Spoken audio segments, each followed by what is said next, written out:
नमस्कार, मैं डॉक्टर राधाकृष्ण आप सबका बहुत बहुत स्वागत करता हूँ। भाग को जगाने के लिए, भाग में वृद्धि करने के लिए हम बहुत सारे प्रयत्न करते हैं। भाग को जगाने का अर्थ है कि अपने जीवन की समस्त आवश्यकताओं को, अपने समस्त जीवन की ज़रूरतों को हम सहजता से पूरा कर लें। हम यदि शिक्षा के क्षेत्र में जाएं तो शिक्षा को भी निर्विवाद रूप से किसी भी विघ्नवादी के पूर्णतः से समाप्त कर लें।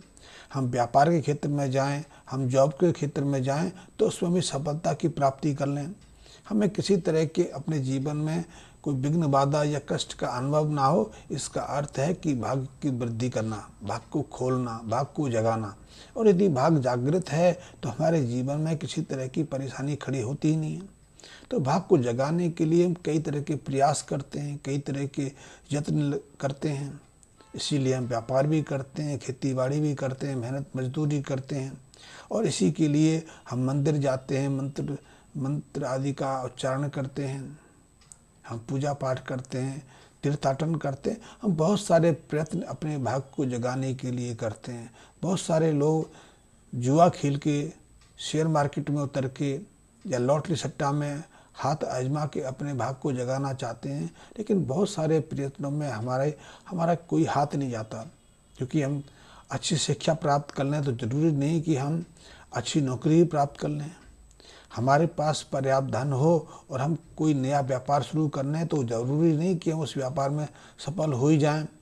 या फिर अब हम अपने व्यापार को दूर दूर तक फैलाना चाहते हैं, शीर्ष शिखर तक ले जाना चाहते हैं, तो ज़रूरी नहीं कि हम अपने प्रत्येक प्रयास में सफल ही हो जाएं।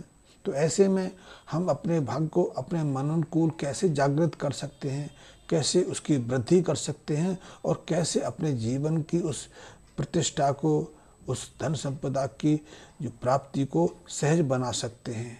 तो यदि मैं आपके सामने एक उदाहरण रखना चाहूँगा। यदि आपका वृष लग्न है, वृष लग्न में कि लग्न के स्वामी तो शुक्र हैं, लेकिन वृष लग्न में भाग्य स्थान के स्वामी शनि बन जाते हैं, भाग्य स्थान के साथ में वो कर्म क्षेत्र के स्वामी बन जाते हैं। तो ऐसे में यदि व्यक्ति नीलम धारण कर ले, नीलम एक बहुमूल्य रत्न है। इसके कई प्रभाव, अच्छे प्रभाव भी हैं, कुछ अशुभ प्रभाव भी हैं, लेकिन सबसे बड़ी परेशानी तो ये आती है कि नीलम एक बहुमूल्य रत्न है। हर एक व्यक्ति की सामर्थ्य नहीं कि वो नीलम धारण कर ले, क्यों? लेकिन नीलम धारण करने से उनके भाग्य में अनायास रूप से बदलाव भी हो जाता है। वो रंग से राजा जैसी स्थिति को सहजता से प्राप्त कर लेते हैं। लेकिन यदि आप नीलम धारण नहीं कर सकते, धारण करने से वे पहले भी जानकारियाँ, कुछ सावधानी रखनी पड़ती हैं। लेकिन आप नीलम की जगह नीलम का एक उपरत्न, जिसे हम लैपिस लजुली बोलते हैं, लाजावर्त कहते हैं, और ये रत्न भी नीले रंग का होता है, इसको धारण कर सकते हैं। इसको धारण करने के लिए आप तांबे और सोने से मिश्रित अंगूठी निर्मित करवा सकते हैं। इसका भी एक विशेष अनुपात जन्म कुंडली में शनि के अंशों के आधार पर होता है। ये हमारा अपना निजी अनुसंधान है, निजी अनुभव है।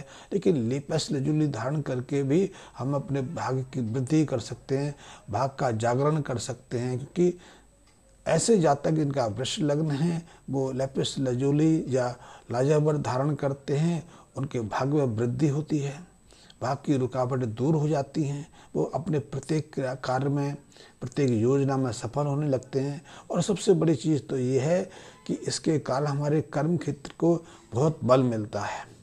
कर्म क्षेत्र का अर्थ है, यदि हम जॉब में हैं, नौकरी में हैं, तो वहाँ भी हमें बिना किसी अड़चन के प्रमोशन मिलते रहते हैं, हम तरक्की करते चले जाते हैं, हमें किसी का विरोध का सामना नहीं करना पड़ता, हमारी हर जगह मान प्रतिष्ठा होती है। और यदि हम व्यापार के क्षेत्र में हैं तो व्यापार के क्षेत्र में भी निरंतर हमें आगे बढ़ने के अवसर मिलते हैं, व्यापारिक मित्रों से हमारे सहयोग बढ़ते हैं, हमें उस क्षेत्र में भी किसी तरह की अड़चन नहीं आती।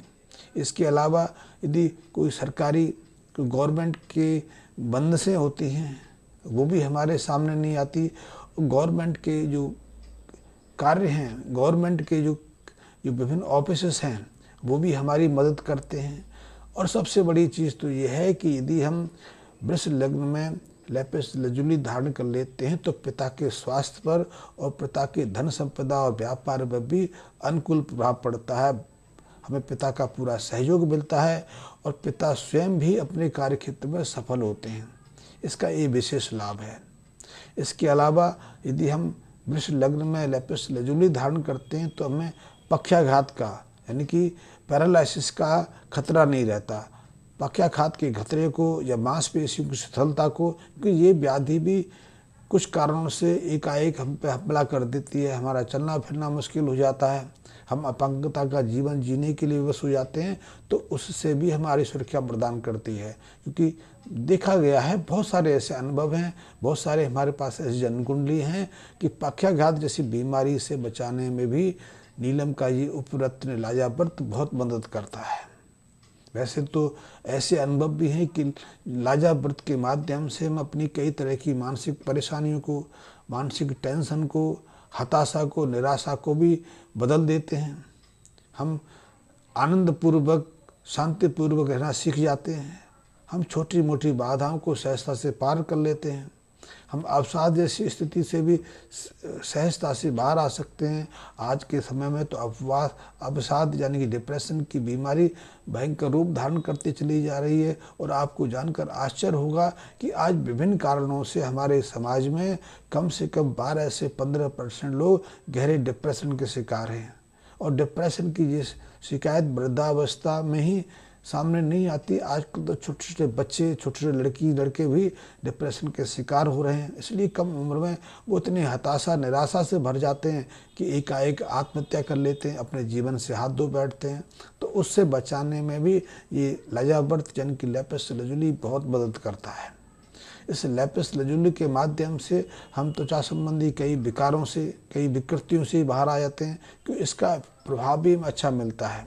लेकिन जो भाग्यवर्धक रत्न है या कोई भी रत्न है, कोई भी उपाय हम करते हैं तो उसको फलफूत करने के लिए, उसका पूरा लाभ लेने के लिए एक सही समय की आवश्यकता रहती है। कि यदि हम सही समय पर उसको धारण कर लें तो वो पूरा प्रभाव देता है, अन्यथा वो ज़्यादा प्रभावशाली नहीं होता। कई बार तो निरर्थक ऐसा लगता है कि ऐसा उसका प्रभाव ही नहीं हुआ। तो ये बहुत महत्वपूर्ण है। वैसे तो कहते हैं कि भाग्य के रत्न को हमें उस दशा में पहनना चाहिए जब उसकी दशा या अंतर्दशा का समय चल रहा हो, या वो लग्नेश का स्वामी हो, या लग्न भाव में या 5 में या 9वें भाव में विराजमान हो। लेकिन कई बार ऐसी स्थितियां तो सामने नहीं आती हैं। तो उपयुक्त समय कौन सा हो सकता है? उपयुक्त समय तब हो सकता है जब हम अपने कर्म क्षेत्र में कदम रखते हैं।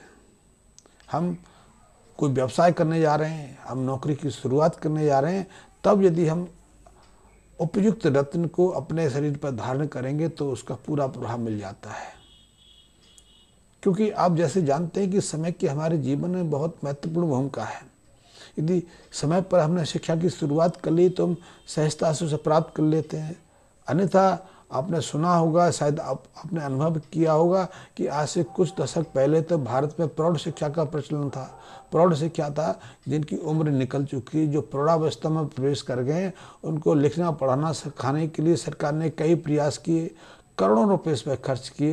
लेकिन जानकर आपको आश्चर्य होगा कि प्रौढ़ावस्था में अधिकांश प्रौढ़ पर्याप्त प्रयास करने के बावजूद ही लंबी अवधि के बाद भी ना तो अपना नाम लिखना सीख पाए, ना कुछ भी पढ़ना सीख पाए। इसी तरह यदि हमें बोलना सीखना है तो उसकी एक उम्र है। यदि हम उसमें भी अपनी किशोर अवस्था को पार कर जाएं तो फिर हम बोलना भी नहीं सीखते। ऐसे कई उदाहरण हमारे सामने आए हैं।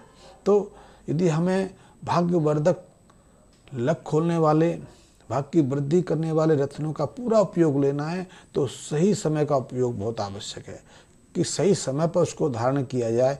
तो इसका एक समय है तो जो कर्म क्षेत्र में हम कदम रखते हैं या फिर हमारी जन्म कुंडली में अनुकूल स्थितियां निर्मित हो रही हों, भाग्यवर्धक स्थितियां निर्मित हो रही हों, तब यदि हम उपयुक्त रत्न का चुनाव करके अपने शरीर पर धारण करते हैं तो निश्चित रूप से हमारे भाग्य में वृद्धि होती है। हम जीवन की उन सभी प्राप्तियों को, उन सभी इच्छाओं को पूरा कर पाते हैं जो हम जीवन में पाना चाहते हैं।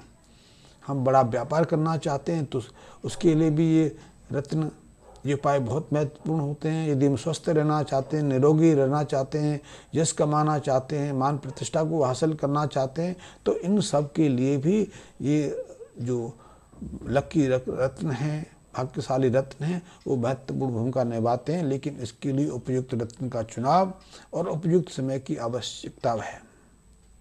इसके माध्यम से हम अपने घर परिवार में भी बहुत सारी चीज़ें प्राप्त कर सकते हैं, सुख शांति से रह सकते हैं, शिक्षा को निर्विवाद रूप से किसी बिना अवरोध के पूरा कर सकते हैं। तो इसका हमें ध्यान रखना है और उपयुक्त चुनाव के माध्यम से निश्चित रूप से हम अपने भाग्य में वृद्धि कर सकते हैं, सोए हुए भाग को जगा सकते हैं।